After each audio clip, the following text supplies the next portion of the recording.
love, true love at any rate, is a healthy blend of adoration and some kind of tempering of respect or fear. 2014 Honda Valkyrie F6C has plenty of both. This is my first ride review of a new bike. Oh my god!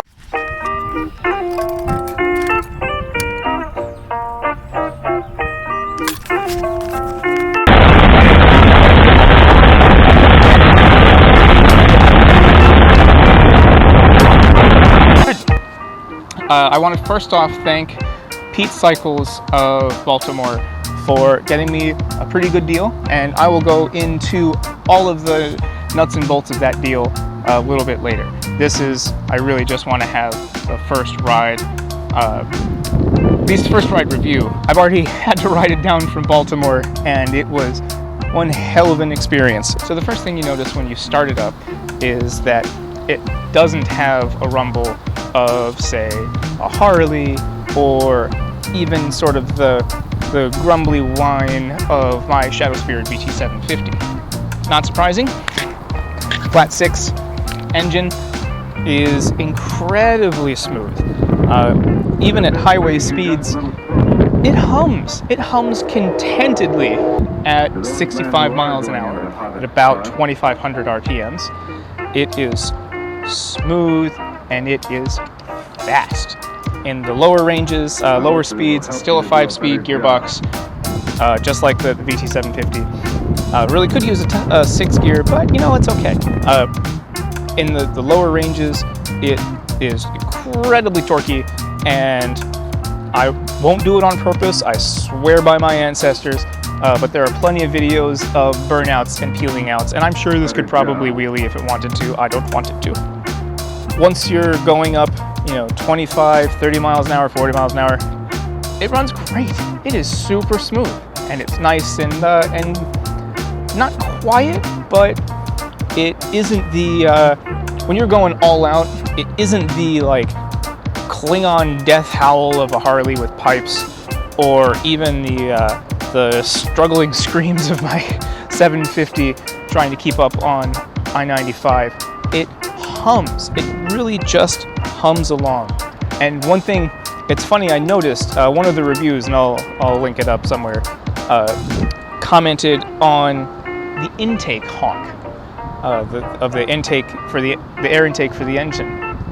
And it has a very distinctive intake honk, and I kind of like it. It's not a perfect bike. I just want to do a quick rundown of the cons on this. The first one being this kickstand. When it is up, it is just at my heel. So it's almost like I'm bumping into a heel shifter. And I have to actually, when I swing it up, I'm hitting that peg with my foot. Half floorboard's nice, but when I swing it up, I'm kicking that, and I'm not a big fan of that. And another con, and this may just be a little nitpicky, is the mirrors. The mirrors are crap. And just adjusting them going down the road, so I could see, made this lock nut just go instantly loose. So I'm going to tighten this up with a nice, probably 19mm wrench when I get home. But yeah, man, that's not a big fan of that happening, not being able to see. And it was on both sides, and it just flopped over. And yeah, that sucked. That sucked not being able to see. I wish the throttle wasn't so freaking sensitive.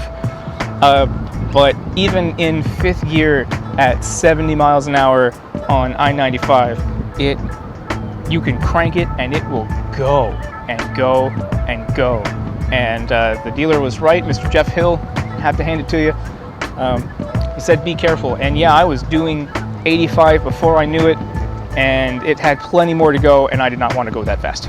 But it's the reason I got this, besides the Shadow Spirit is in rough shape and needs to be overhauled and restored, is that it really couldn't keep up with the 80+ traffic that's on 95. This posted speed limit, by the way, is 65, and the average speed on there is like 75, 85, not in rush hour.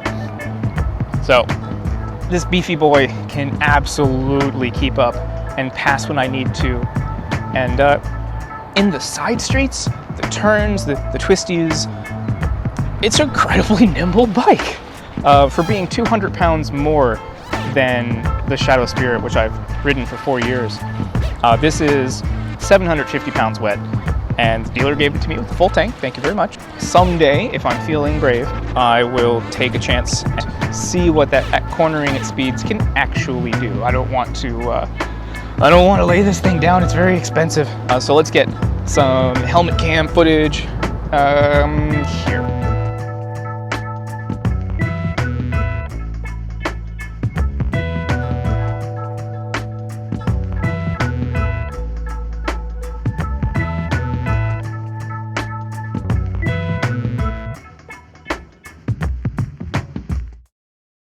Another thing, at least with this one, it came with a Nelson rig tail pack. I don't know what the proper name for this, a pillion pack. It's already strapped down, and it's expandable.